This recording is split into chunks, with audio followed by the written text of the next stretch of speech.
Hi everybody, it's Janet and welcome to my channel. Today I'm going to be making a Beachy card for you, and I'm going to use this cute little Avery Elle stamp set called Beside the Sea. And I picked this little cutie up at Creative Escape Papercrafting Company, and I'll put that link in my video description for you. Alright everybody, it's time to get beachy with it. To start with, I'm going to stamp all of the images out using my Misty, and I'm going to apply the Versamark black ink. Now this ink is super wet and it takes a while to dry, so this is going to work great for the technique I'm going to use here, which is to apply it to this alcohol ink friendly cardstock, which I got from the Creative Escape July card kit. And I'm going to then apply embossing powder, which is just clear embossing powder, over the top of these stamped images. And because the Versamark black ink is just so, it dries so slowly, it works really great for this technique. And what this means is that though these images are fairly small and the areas to color are kind of on the small side, the alcohol ink will not go all over the place because of the fact that it's being contained within the lines created from the embossing. Once that's done, the next step is to use the coordinating dies to cut out the individual pieces, and at that point I'll be ready to start coloring. But for now I'm going to set those aside while I create the background of my card. I'm going to use two colors for the sand. It's antique linen and vintage photo. And here I'm taking the panel that I'm going to use, and I set the die and the beach houses that I'm going to use eventually.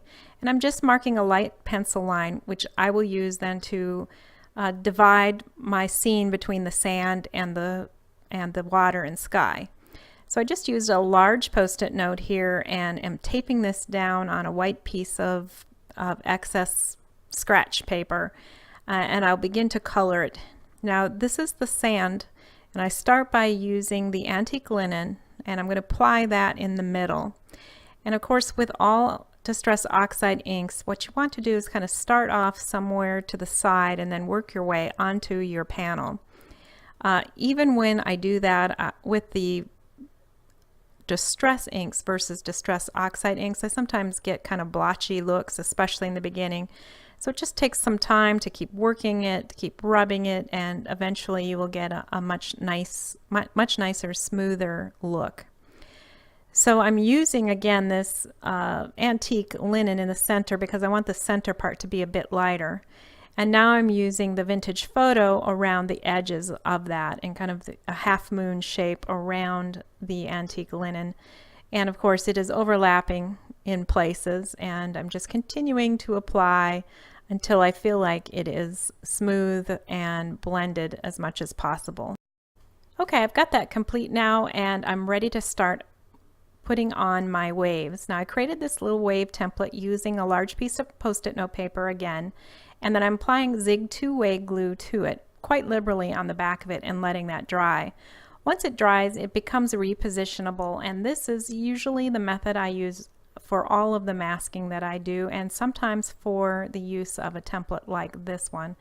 Once the glue is dried, I can reposition it wherever I want on my card base. And so first of all, I'm going to apply another mask all the way across the sand bottom, and now I'm going to use that little template I made with the wave border to apply a couple layers of wavy patterns.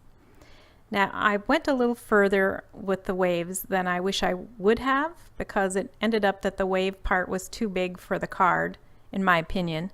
It doesn't ruin the card, it just was one of those little things that I think could have been better, and the next time I make this card I will be sure not to apply quite so much for the waves.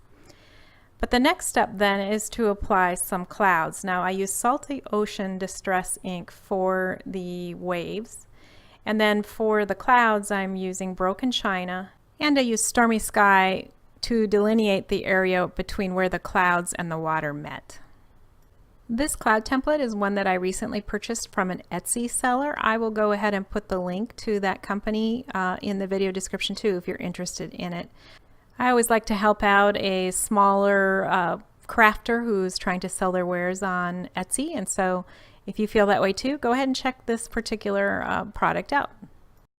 Alright, so the next thing I'm going to do is add a little more dimension to the sandy area. First thing I start off doing is just stippling, how do you say that anyway?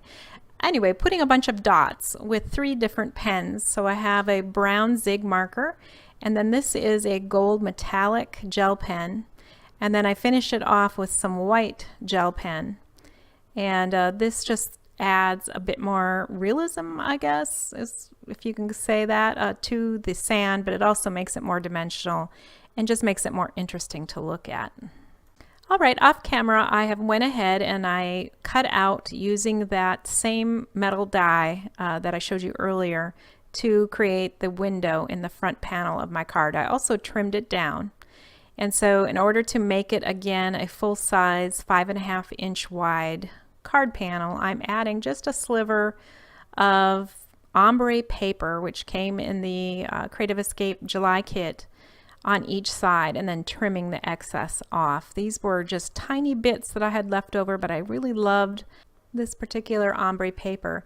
Now I've applied wet glue to the oval that I cut out earlier, and I'm placing it back onto the card base, and now I'm going to set everything aside and start coloring my beach houses that I cut out earlier.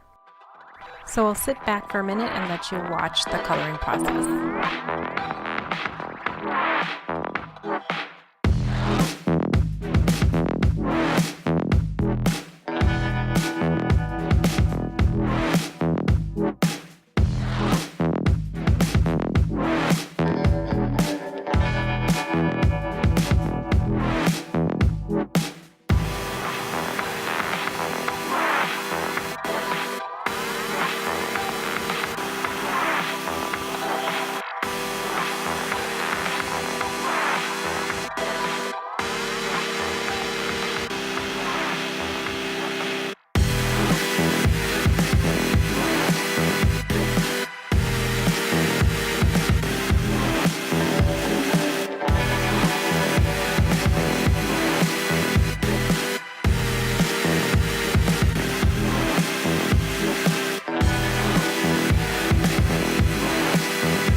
That was kind of fun, wasn't it?